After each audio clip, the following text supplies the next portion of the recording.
Ayurvedic food supplement and medicine, हृदयाचे विकार, मधुमेह, सोरायसिस, वेट मॉनिटरिंग.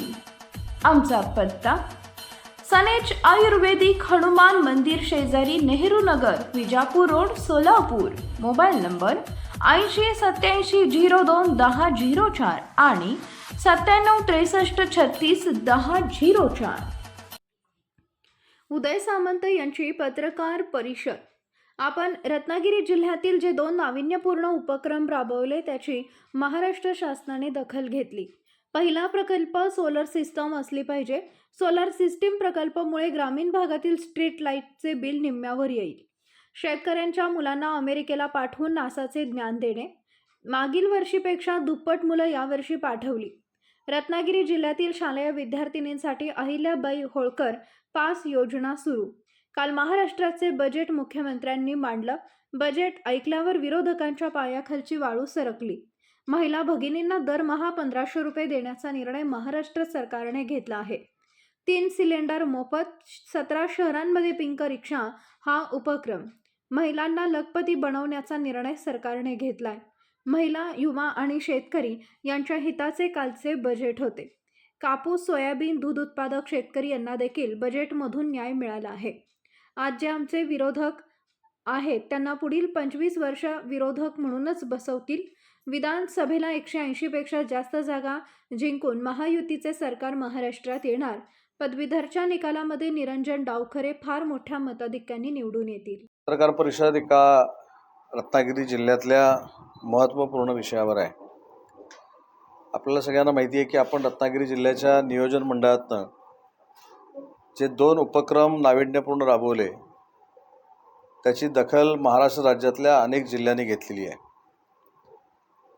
त्याच्यातला पहिला जो आपण प्रकल्प तयार केला तो सोलार सिस्टीम ही असली पाहिजे आणि त्याच्यामुळं ग्रामीण भागातल्या ग्रामपंचायतीच्या स्ट्रीट लाईटचं बिल हे निम्म्यावर येईल किंवा शून्यावर येईल ही दक्षता आपण घेतली आणि DPCतनं 2 प्रकल्प आपण हे मंजूर केले. त्यातल्या एका प्रकल्पाचं काम सुरू आहे. एक प्रकल्प गोळपला होतोय आणि एक प्रकल्प गुहागर तालुक्यातल्या शृंगारतळीला होतं. नियोजन मंडळातनं दुसरा एक आपण जो अतिशय महत्त्वाचा आणि मोठा उपक्रम राबवला आणि ज्याची दखल नुसती राज्याच्या स्तरावर नाही तर देशाच्या पातळीवर घेतली गेली तो म्हणजे टॅलेंट सर्च करून शेतकऱ्यांच्या मुलांना अमेरिकेला पाठवून नासाचं ज्ञान देणं. मागच्या वर्षी जी मुलं पाठवली होती त्याच्यापेक्षा दुप्पट मुलं यावर्षी आपण नासामध्ये पाठवली आणि महाराष्ट्रामध्ये हा एक मोठा कार्यक्रम रत्नागिरी पॅटर्न म्हणून हा राबवला जातो आहे. त्याच्यामध्ये अनेक जिल्हे इन्क्लूड झालेले आहेत आणि अनेक राज्यातल्या मंत्र्यांनी मला फोन करून या पूर्ण उपक्रमाची माहिती घेऊन त्यांच्या राज्यातल्या जिल्ह्यामध्ये देखील हा कार्यक्रम सुरू केलेला आहे. आज आपण तिसरा एक कार्यक्रम रत्नागिरी जिल्ह्यातल्या 5वी ते 10वी, 11वी 12वी आणि 5वी ते 12वी असे जे विद्यार्थी आहेत त्यांच्यासाठी, विद्यार्थिनी जे आहेत त्यांच्यासाठी अहिल्याबाई होळकर पास योजना जी चालू आहे त्याच्यामधनं मोफत पास दिले जातात. परंतु हे मोफत पास देत असताना त्याच्या अर्जासाठी आणि आयडेंटिटी कार्डसाठी ST महामंडळ पैसे घेतं. तर आज आपण जिल्ह्यातल्या 70,580 ज्या मुली आहेत, मुलीच ना, त्यांचे फॉर्मचे पैसे आणि आयडेंटिटी कार्डचे पैसे मी ज्या संस्थेचा अध्यक्ष आहे त्या श्री रत्नागिरीच्या राजामार्फत करण्याचा महाराष्ट्रातला पहिला निर्णय हा रत्नागिरीमध्ये घेण्यात आलेला आहे. त्या पासचे आणि आयडेंटिटी कार्डचे जे पैसे आहेत ज्या ग्रामीण भागातल्या मुलींना भुर्दंड पडतो ते ST महामंडळानं घेऊ नये अशा स्पष्ट सूचना जिल्ह्याच्या स्तरावर मी दिलेल्या आहेत आणि त्याचे पैसे देखील या संस्थेमार्फत भरण्यात आलेले आहेत. आता याचा उपयोग काय होणार आहे? याचा उपयोग किती पैशाचं ते कार्ड आहे किंवा किती रुपयाचं ते कार्ड आहे आणि किती रुपयाचा तो फॉर्म आहे याच्यापेक्षा मुलांना मुलींना आणि त्यांच्या पालकांना जे ST ऑफिसमध्ये जाऊन रांगेत उभं राहून पैसे भरायला लागत होते आणि त्याच्यानंतर कार्ड मिळत होतं, ते कार्ड आता त्यांना थेट शाळेमध्ये देण्याचा निर्णय जिल्ह्याचा पालकमंत्री या नात्याने मी घेतलेला आहे. आणि ही देखील मला असं वाटतं की महाराष्ट्रातली पहिली योजना आहे जी मुलींसाठी आपण या रत्नागिरी जिल्ह्यामध्ये राबवतो. काल अख्ख्या महाराष्ट्राचं बजेट माननीय मुख्यमंत्री एकनाथजी शिंदे देवेंद्रजींच्या सहकार्याने अजितदादांनी मांडलं. आणि कालचं बजेट ऐकल्यानंतर विरोधकांच्या पायाखालची वाळू देखील सरकलेली आहे. कारण निकषात बसणारा महिला भगिनींना दरमहा 1500 रुपये देण्याचा निर्णय महाराष्ट्र सरकारनं घेतलेला आहे. 3 सिलेंडर मोफत देण्याचा निर्णय घेतलेला आहे. मुलींसाठी लग्नाची जी योजना होती त्याच्यामध्ये 10,000वरून 25,000 ही वाढ करण्यात आलेली आहे. बचत गटाचा रिव्हॉल्विंग फंड जो 15,000 रुपये होता तो 30,000 रुपये करण्यात आलेला आहे. 17 शहरांमध्ये पिंक रिक्षा हा उपक्रम राबवण्याचा निर्णय शासनाने घेतलेला आहे. महिलांना लखपती बनवण्यासाठी निर्णय शासनाने घेतला आहे. 25 लाख महिलांना यावर्षी लखपती बनवण्याचा निर्णय देखील सरकारनं घेतलेला आहे. आणि म्हणून मला असं वाटतं की महिला, युवा आणि शेतकरी यांना सर्वसमावेशक असं कालचं बजेट होतं. शेतकऱ्यांचा 7.5 हॉर्सपॉवरपर्यंतचा जो पंप आहे, शेती पंप, त्याचं वीज बिल देखील माफ करण्याचा निर्णय सरकारनं घेतला आहे.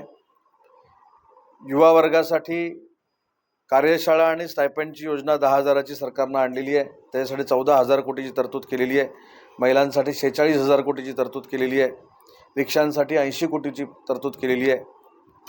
आणि सगळ्यात महत्त्वाचं, जे रिक्षा चालकांना, टॅक्सी चालकांना आश्वासन आम्ही दिलं होतं की त्यांच्यासाठी महामंडळ करू, ते महामंडळ देखील स्थापन झालेलं आहे. आजपर्यंतच्या इतिहासात अनेक वाऱ्या आपण बघितल्या असतील, वारीतले रथ आपण बघितले असतील, पण त्यांना शासनानं मदत केली असं आजपर्यंतच्या शासनाच्या इतिहासात कधी घडलेलं नाही. ते देखील 20,000 रुपये प्रत्येक रथाला देण्याचा निर्णय हा महाराष्ट्र शासनाने घेतला आहे. त्याच्यामुळं कालचं बजेट हे शेतकऱ्यांचं, तरुणांचं, महिला भगिनींचं होतं. कापूस, सोयाबीन,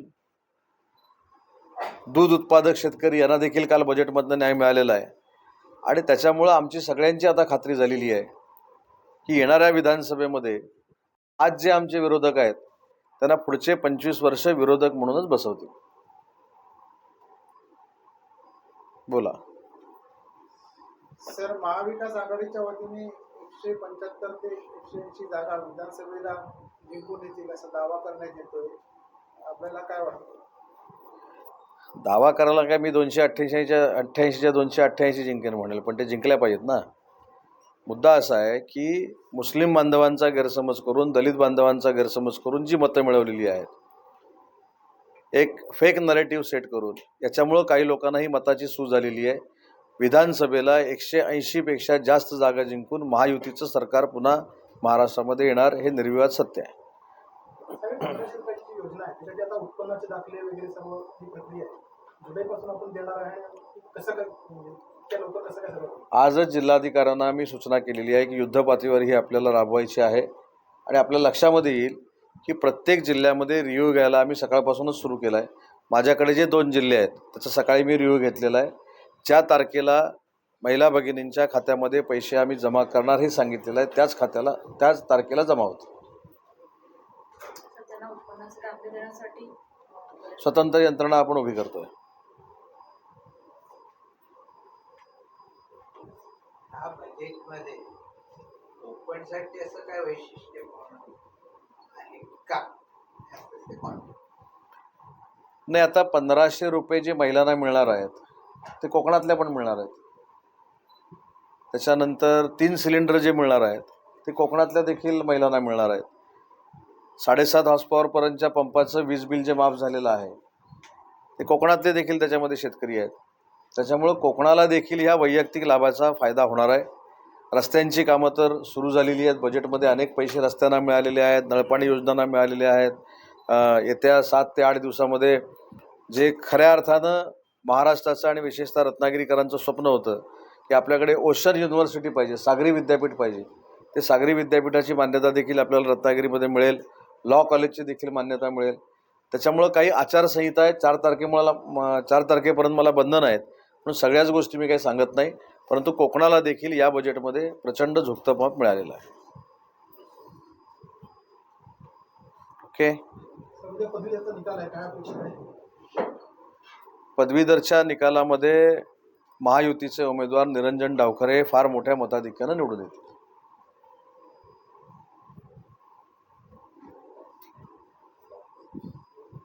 ठीक आहे, थँक्यू.